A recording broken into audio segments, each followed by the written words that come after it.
नमस्कार दोस्तों, हम आज उपस्थित हैं जो युवाओं दिलों की धड़कन हैं और हमेशा कार्य जगत में एक पहचान बनाने वाले हमारे बीच में राजेश यादव जी हैं। मैं आज 2 अक्टूबर के उपलक्ष्य में इनसे मिला हूं। जानना चाहेंगे क्या इनकी राय। आज 2 अक्टूबर है सर, पार्टी के बारे में क्या कहना है? सबसे पहले लाल बहादुर शास्त्री जी जो हमारे देश के पूर्व प्रधानमंत्री थे, आज ही के दिन उनका जन्म हुआ जी। और हमारे राष्ट्रपिता महात्मा गांधी। मैं सबको इस अवसर पर पूरे प्रदेश और पूरे देशवासियों को बधाई देना चाहता हूं कि लाल बहादुर शास्त्री जैसे नेता हमारे देश में जन्मे, जिन्होंने बहुत ही सहजता और सरलता से देश को चलाया और उनके नेतृत्व में देश आगे रहा। और लाल बहादुर शास्त्री जी का एक नारा है, जय जवान जय किसान। इस नारे को उन्होंने बहुत ही वैचारिक रूप से लोगों के बीच में रखने का काम किया, क्योंकि उस समय हमारा देश जो है आर्थिक और कई प्रकार से, हर तरीके से हमारा देश उस समय बहुत पीछे था, जूझ रहा था। और तब उन्होंने नारा दिया था, जय जवान जय किसान का नारा दिया था कि भारत देश को अगर कोई चला पाएगा तो किसान चला पाएंगे। और वैसे भी हमारा देश कृषि प्रधान है और जवान अगर सीमा पे नहीं रहेंगे तो हमारी देश की जनता सुरक्षित, हम और आप अपने मकानों में नहीं रह पाएंगे। थोड़ा रुख को हम चेंज करते हुए, आपने पार्टी जो आपकी पार्टी है और चहेते नेता हैं, आप भी आजमगढ़ के चहेते नेता और पुराने नेता हैं, और एक युवाओं में एक अलग पहचान है आपकी, इसके बारे में क्या कहना आपका? देखिए, आज़ाद समाज पार्टी और भीम आर्मी एक सामाजिक संगठन है। भीम आर्मी एक सामाजिक संगठन है और हमारा काम यही है, हमारी संगठन और हमारे पार्टी का, कि हम जो समाज का सबसे दबा हुआ तबका है उसके साथ हमारे माननीय राष्ट्रीय अध्यक्ष आदरणीय चंद्रशेखर आज़ाद जी खड़े होकर के उसकी आवाज़ बनते हैं। अगर कोई किसी गरीब को, दलित को या किसी भी वर्ग का हो, अगर वो असहाय है तो हमारी पार्टी और हमारा संगठन उसके साथ रहता है।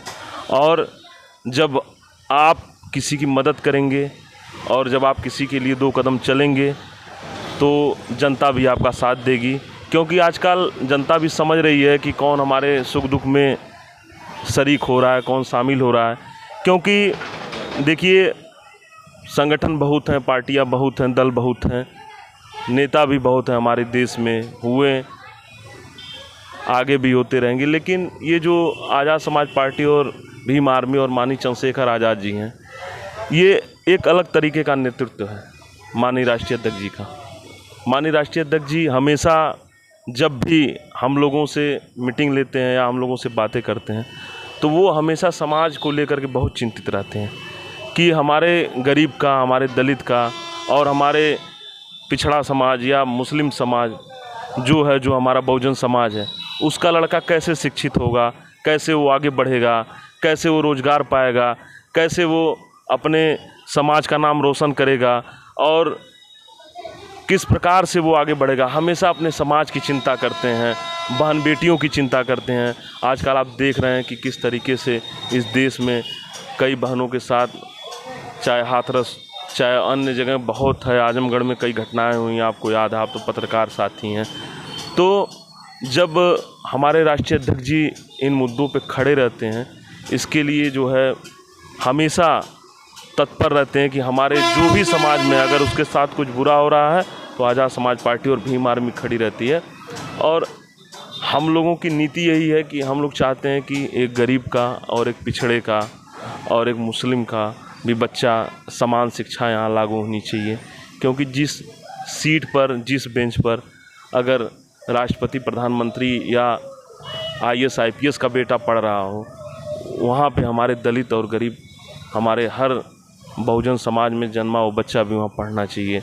समान शिक्षा हो, चिकित्सा की व्यवस्था अच्छी हो, सरकारी हॉस्पिटलों में अच्छा चिकित्सा मिले, और तमाम मुद्दे हैं। समान शिक्षा का मुद्दा है, चिकित्सा का मुद्दा है, और हमारा दल जो है वो कभी किसी में ऊंच नीच भेदभाव की भावना नहीं रखता है।